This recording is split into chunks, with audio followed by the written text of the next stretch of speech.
तो फाइनली कक्षा 9वीं का हिंदी का पेपर आ चुका है। सभी सेट जो आपके, चाहे सेट आपका ए हो या आपका सेट बी हो, सेट सी या डी, जितने भी सेट है सभी सेट आपको इस वीडियो में मैं आपको बताने वाला हूँ, ठीक है। क्योंकि यदि मैं आपको सेट ए अकेले बताऊंगा तो बी वाले कमेंट करेंगे, इसलिए मैंने एक ही सेट को अलग से यहाँ पर कंबाइन कर दिया। इस सेट में आपको चारों सेटों के क्वेश्चन में यहाँ पर आपको बताने वाला हूँ, ठीक है। तो अब आपको क्या करना है, कोई भी सेट आपका पेपर में आए आपको बिल्कुल भी टेंशन लेने की बात नहीं है, क्योंकि पूरे चारों सेटों को कंबाइन करके मैंने ये आपके लिए वीडियो ला रहा हूँ कक्षा 9वीं विषय हिंदी की, ठीक है। तो वीडियो को पूरा एंड तक देखिएगा, और यदि आपने अभी तक चैनल को सब्सक्राइब नहीं किया तो चैनल को भी सब्सक्राइब कर लीजिएगा, ठीक है। और बेल आइकन का बटन भी दबा दीजिएगा। और साथ ही साथ इसका मैं आपको संपूर्ण हल भी बताने वाला हूँ, यानी कि जो भी क्वेश्चन मैं आपको बताऊँगा विद सॉल्यूशन बताऊँगा, ठीक है, जिससे कि आपको तुरंत आंसर भी याद हो जाएंगे। तो चलिए स्टार्ट करते हैं वीडियो को, ठीक है। तो यहाँ पर देखिए पहला क्वेश्चन आपका दिया गया है कि कबीरदास की रचना है। आपके ऑप्शन फर्स्ट दिया गया है साकेत, सेकंड है बीजक, कुरुक्षेत्र और यामा। तो कबीरदास जी की जो रचना है वो आपकी हो जाएगी बीजक। ये जो आपकी बा ऑप्शन दिया गया है ये आपका बिल्कुल सही हो जाएगा, ठीक है। फिर देखिए सेकंड आपका दिया गया था कि रसखान किस भक्ति शाखा के कवि हैं। ऑप्शन ए था आपका राम भक्ति शाखा, ऑप्शन बी था शिव भक्ति शाखा, ऑप्शन सा था कृष्ण भक्ति शाखा और दा था प्रेम मार्गी शाखा। तो रसखान जो थे वो कृष्ण भक्ति शाखा के आपके जो थे क्या है कवि थे, तो ये आपका आंसर हो जाएगा सा वाला, ठीक है। तो पूरा संपूर्ण हल बताऊंगा। यदि आप इस क्वेश्चन पेपर को जो मैं आपको बता रहा हूँ याद कर लेते हैं तो फिर आपका कोई भी सेट आए आपका बिल्कुल 100% यानी कि आप 75 में से 75 अंक आसानी से ला पाएंगे, ठीक है। और इसकी पीडीएफ भी आप डाउनलोड कर पाएंगे। पीडीएफ की प्रोसेस में आपको बताऊंगा किस प्रकार से आप डाउनलोड कर पाएंगे। बस वीडियो को एंड तक बने रहिएगा, ठीक है। वीडियो के किसी भी पार्ट को स्किप मत कीजिएगा, हो सकता है कोई इंपॉर्टेंट जानकारी आपसे छूट जाए, ठीक है। यहाँ पर देखिए तीसरा दिया गया था छंद के मुख्यतः कितने भेद होती हैं। ये थर्ड क्वेश्चन आपका दिया गया था, बहुत ही महत्वपूर्ण है। इससे लगभग 2 से 3 क्वेश्चन बनते हैं, जो कि मैं आपको बता दूंगा कौन कौन से बनते हैं, ठीक है। तो छंद के ऑप्शन पहले देख लीजिए। ऑप्शन है 2, 4, 3 या 7। तो छंद के आपके कितने भेद होते हैं, 2 भेद होते हैं, ठीक है। जैसे कि मैंने आपको बताया था कि इसके 2 या 3 क्वेश्चन बनते हैं। तो इसका जो सेकेंड क्वेश्चन आपका बनता है कि छंद के जो भेद होते हैं उनके नाम लिखिए। आपका 2 अंक में पूछा जाता है, तो मैं नाम आपको बता देता हूँ, आप इनको याद कर लीजिएगा, ठीक है। पहला होता है आपका मात्रिक छंद, ठीक है। क्या होता है दोस्तों, पहला होता है आपका मात्रिक छंद, और दूसरे छंद की हम बात करें, दूसरा छंद आपका हो जाएगा वार्लिक छंद, ठीक है, वार्लिक छंद, ठीक है। ये आपका 2 अंक में पूछा जाने वाला क्वेश्चन है, तो इसे याद कर लीजिए दोनों को, ठीक है। छंद 2 प्रकार के होते हैं। अगर ऑब्जेक्टिव में आएगा तो इसी प्रकार से पूछा जाएगा कि छंद के मुख्यतः कितने भेद होते हैं। यहाँ पर आपको भेद के स्थान पर प्रकार भी दे सकता है, तो आप बिल्कुल कन्फ्यूज मत होइएगा, ठीक है। तो ये आपका आंसर हो जाएगा 2 प्रकार के होते हैं। यदि आपसे नाम भी पूछ लिया जाए कि कौन कौन से होते हैं तो आपको बता देना, एक मात्रिक छंद होता है आपका और एक आपका होता है वार्लिक छंद, ठीक है। मात्रिक छंद में क्या होता है, मात्राओं के आधार पर गणना की जाती है, और वार्लिक छंद में वर्णों के आधार पर गणना की जाती है, ठीक है। तो ये हो जाएगा। आप देखिए नेक्स्ट देखिए, रीढ़ की हड्डी एकांकी का प्रमुख पात्र है, ये हमें बताना है। ऑप्शन आपको दी गए उमा, शंकर, रामस्वरूप और गोपाल, ठीक है। तो इसका जो आपका आंसर हो जाएगा, इसका हो जाएगा आपका उमा, ठीक है। फर्स्ट वाला आपका बिल्कुल सही उत्तर हो जाएगा, तो इसे नोट कर लीजिएगा, ठीक है। फिर आपका दिया गया था जो कि 5वां था कि रंगीला शब्द में कौन सा प्रत्यय है। ऑप्शन है रंग, सा, ला और लास्ट में है आपका ईला, ठीक है। तो इसका जो आपका आंसर हो जाएगा रंगीला में जो आपको हो जाएगा वो ईला प्रत्यय हो जाएगा। द वाला आपका बिल्कुल सही है। प्रातः कृतिका में आए पाठ में एकांकी का नाम है। तो यहाँ पर आपको ऊपर भी देखिए ये आंसर सेम टू सेम यहाँ पर दिया गया था। देखिए ये क्या है, रीड कर दी आपको, क्या एकांकी थी, ठीक है। तो यहाँ पर भी आपसे पूछा गया था कि एकांकी कौन सी है, तो आपको बता देनी है जो रीढ़ की हड्डी है क्या है, ये आपकी एकांकी है। तो सवाल आपका बिल्कुल सही उत्तर हो जाएगा, तो इसे आप कर लीजिए नोट, ठीक है। जितने भी क्वेश्चन आज बता रहे हैं इनको याद कर लीजिएगा। आपके सभी सेटों के कंबाइंड क्वेश्चन यहाँ पर आपको बताए जा रहे हैं, ठीक है। तो इन सभी क्वेश्चनों को आप तुरंत याद कर लीजिएगा, ठीक है। जितनी जल्दी आप इन क्वेश्चनों को याद कर लेंगे उतना ज़्यादा आपको बेनिफिट यानी कि फ़ायदा होगा। अब देखिए हम रिक्त स्थान देखने वाले हैं। रिक्त स्थान यहाँ पर दिया गया है कि खालिस्तान काम पर जा रहे हैं, क्या बच्चे काम पर जा रहे हैं, या हमें बताना है कि बड़े काम पर जा रहे हैं। इन दोनों में से कौन सा सही होगा जो हम रिक्त स्थान की जगह पर फिल कर सकते हैं। तो यहाँ पर आपका हो जाएगा बच्चे काम पर जा रहे हैं, ये आपका आंसर हो जाएगा बच्चे, ठीक है। फिर दूसरा दिया गया था आपका रस के प्रकार होते हैं, क्या रस के 10 प्रकार होते हैं या रस के केवल 7 प्रकार होते हैं, ये हमें बताना है। तो आप सभी जानते ही होंगे रस के प्रकार होते हैं वो आपके 10 होते हैं, ठीक है। तो ये आपका आंसर हो जाएगा। प्रातः वीर रस का स्थायी भाव है, तो वीर रस का ऑप्शन आपको दिए गए हैं, पहला है आपका शोक और दूसरा दिया गया है आपका उत्साह। तो इन दोनों में से हमें बताना है कि वीर रस का कौन सा है जो स्थायी भाव है। तो वीर रस का आपका स्थायी भाव होता है उत्साह, ठीक है। इसके अलावा आपको ये भी पता होना चाहिए कि शोक किसका होता है, ठीक है। मैं दो या तीन आपको रस बता देता हूँ जिनको आपको याद करनी है, ठीक है। तो पहला तो आपका जो वीर रस ही होता है, इसका आपको पता चलेगा कि उत्साह होता है, ठीक है।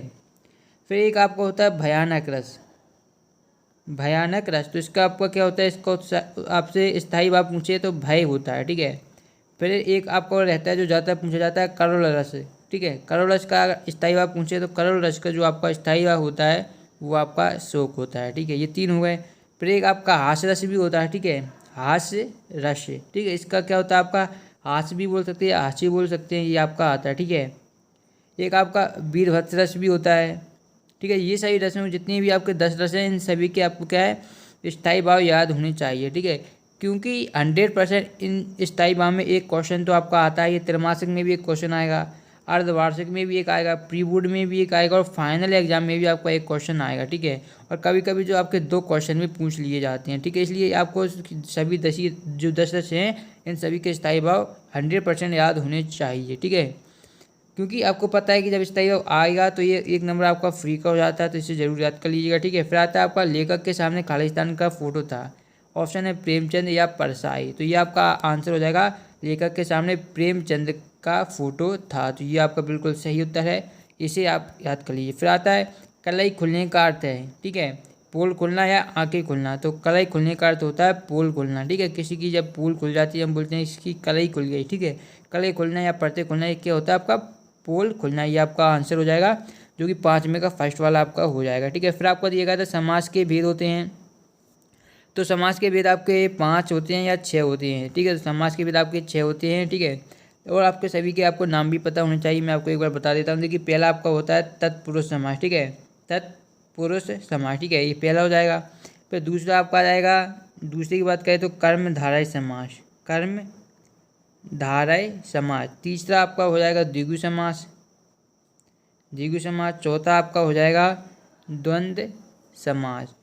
पांचवा हो जाएगा आपका बहुव्रीहि समास, बहुव्रीहि समास। और जो लास्ट में आपका छठा हो जाएगा, ये जो आपका हो जाएगा अव्ययी भाव समास, ठीक है, अव्ययी भाव समास। इस तरीके से आपके 6 समास होते हैं। पहला आपका होता है तत्पुरुष समास, कर्मधारय, द्विगु, द्वंद्व, बहुव्रीहि और अव्ययी भाव समास, ठीक है। तो इनसे आपके क्या एग्जाम्पल देकर आपसे पूछा भी जाता है कि कौन सा समास है, जैसे कि आपसे पूछ लिया जाता है कि पंचवटी में कौन सा समास है। तो ये इस टाइप के क्वेश्चन भी आपके एग्जाम में आते हैं, तो इन्हें आपको पता होना चाहिए, ठीक है। अब देखिए अब आती है हमारी सही जोड़ियाँ, ठीक है। पहला दिया गया है यहाँ पर कबीर, वाक, रसकान, रचना के आधार पर वाक्य, राजेश जोशी, शत्रु का विलोम, ये आपके सभी यहाँ पर दिए गए हैं, ठीक है। तो इनके भी आंसर मैं आपको वीडियो में बताऊंगा, तो वीडियो में एंड तक जो भी रहेंगे उनको सभी क्वेश्चनों के आंसर मिल जाएंगे, ठीक है। यहाँ पर देखिए शत मैं आपको एक बार बता देता हूँ, उसके बाद हम सही जोड़ियाँ भी देखेंगे, ठीक है। सही जोड़ियाँ मैं आपको लास्ट में ही बताऊँगा। पहला है आपका यथाशक्ति अव्ययी भाव समाज का उदाहरण है, तो ये आपका बिल्कुल सत्य हो जाएगा, ठीक है। क्योंकि जो यथाशक्ति है इसे आप तोड़ेंगे तो ये क्या होता है, यथा प्लस शक्ति, ये आपका यथाशक्ति होता है, ठीक है। और अव्ययी भाव समाज क्या होता है, जिसमें प्रथम पद क्या होता है, आपका प्रथम पद होता है अव्यय, ठीक है। तो ये यथा भी आपका क्या एक अव्यय है, तो ये आपका यथाशक्ति में क्या हो जाएगा, अव्ययी भाव समास हो जाएगा, तो ये बिल्कुल सत्य है, ठीक है। सेकंड है सच्चा ज्ञानी वही है जो स्वयं को जानता है, तो ये आपका बिल्कुल सत्य हो जाएगा, जो स्वयं को जानता है वही सच्चा ज्ञानी होता है। फिर आता है निराला की रचना कुकुरमुत्ता है, तो ये भी आपका सत्य हो जाएगा। फिर आता है रामचरितमानस एक महाकाव्य है, तो ये भी बिल्कुल सत्य है, क्योंकि रामचरितमानस एक प्रसिद्ध महाकाव्य है, तो ये आपका बिल्कुल सत्य हो जाएगा। फिर आता है झूरी बैलों को देख कर गदगद हो गया, तो ये भी आपका सत्य है, यानी कि ट्रू, ये वाला भी हो जाएगा। फिर लास्ट आपका मुंह की खाने का अर्थ है मुंह से खाना, तो ये आपका गलत हो जाएगा, क्योंकि जो मुंह की खाने का अर्थ होता है पराजित होना, ना कि मुंह किससे खाना होता है, तो ये आपका असत्य हो जाएगा। तो लास्ट वाला आपका असत्य है, बाकी सभी जो भी आपके दिए गए हैं बाकी सभी आपके बिल्कुल सत्य हैं, ठीक है। अब यहाँ पर आते हैं आपके एक वाक्य में उत्तर, ठीक है, कि कवित्री को घर जाने की चाह से क्या तात्पर्य है, दोहे के प्रथम चरण में कितनी मात्राएं होती हैं, हिंदी साहित्य के उपन्यास सम्राट कौन है, और अंधकार का तद्भव रूप लिखिए, आंखों के तारे होने का अर्थ होता है, लेखिका के नाना पढ़ाई करने कहाँ गए थे, ठीक है। ये सभी क्वेश्चन दिए गए हैं, ठीक है। तो इनमें से देखिए जो आपका दिए लेखिका के नाना पढ़ाई करने कहाँ गए थे, तो ये आपके इंग्लैंड गए थे, ठीक है। और आंखों का तारा होने का अर्थ होता है तो बहुत प्यारा होना, यहाँ पर लिख भी देता हूँ, बहुत प्यारा होना है, ठीक है, बहुत प्यारा होना। फिर आपका अंधकार का तत्व आपको होता है अंधेरा, ठीक है, अंधेरा। इसी प्रकार जो 2 क्वेश्चन इनके आंसर आपको पीडीएफ में बता दिए जाएंगे, या मैं आपको इसका जो प्रोसेस बताऊंगा कि पीडीएफ कहाँ से मिलेगी, तो वहाँ से भी आप इनके आंसर देख सकते हैं, ठीक है। अब देखिए बात करते हैं यहाँ पर, देखिए क्वेश्चन आंसर जो 2 और 3 अंक के आपके पूछे जाते हैं वो मैं आपको बता देता हूँ। जैसे कि पहला है, पत्नी ने मेहमानों के लिए भोजन में कौन कौन सी चीज़ें बनाई। और इसके अथवा की बात करें तो अथवा में आपसे पूछा गया था कि जल के भीतर से वृद्ध मछली ने सभी जीव जंतुओं से क्या कहा था, यानी जल के भीतर जो मछली थी उसने जो वृद्ध जीव जंतुओं उनसे क्या कहा था। प्रातः डायरी, थका हुआ हूँ, अब बातें नहीं कर सकता, शुभ रात्रि। यह बात लेखक ने कब कहा और क्यों कहा, ये आपका है। इसके अथवा की बात, इसके नेक्स्ट क्वेश्चन की बात करें, 8वां, बरसात के मौसम में क्या क्या होता है। अथवा में आपका दिया गया था कि पर्यायवाची शब्द की परिभाषा उदाहरण सहित लिखिए, ठीक है। एग्जाम्पल भी आपको याद होना चाहिए, ठीक है, 1-2 एग्जाम्पल आप सभी याद कर लीजिए, पर्यायवाची हों, ठीक है, और सभी समाज के सभी जो भी आपको दिए गए हैं, ठीक है, सिलेबस में।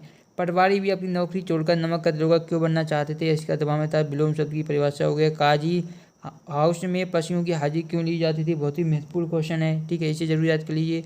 मासिक वेतन को पूर्णमासिक का चांद क्यों कहा गया है, ये वाला, ठीक है। फिर आगे देखिए 11वां और 12वां 13वें क्वेश्चन यहाँ पर दिए गए हैं, ठीक है। जितने भी क्वेश्चन मैंने पहले ही आपको बता दिया, आपके सभी सेटों के लिए महत्वपूर्ण हैं ये क्वेश्चन, तो इन सभी क्वेश्चनों को याद कर लीजिएगा, ठीक है। इस तरीके से देख सकते हैं। हेलन केलन का जन्म कब और कहाँ हुआ था। कंठ से उच्चारित होने वाले वर्ण लिखिए। भ्रम व ड्रम शब्दों को विच्छेद करके लिखिए।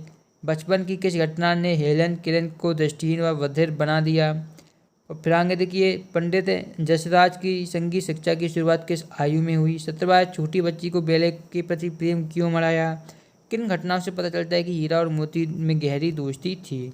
फिर नीचे, अब जो नीचे क्वेश्चन है आपके, उनके उत्तर आपको 50 से 75 शब्दों में लिखनी है, क्योंकि ये जो क्वेश्चन है वो आपके दीर्घ वाले क्वेश्चन है, जो कि आपके अधिक अंकों वाले हैं। जैसे कि 18वां है, उस समय के तिब्बत में हथियार का कानून न रहने के कारण यात्रियों को किस प्रकार का भय बना रहता है। अथवा की बात करें, मेहमान, थाली, पति, संज्ञा शब्दों के वाक्यों में प्रयोग कीजिए।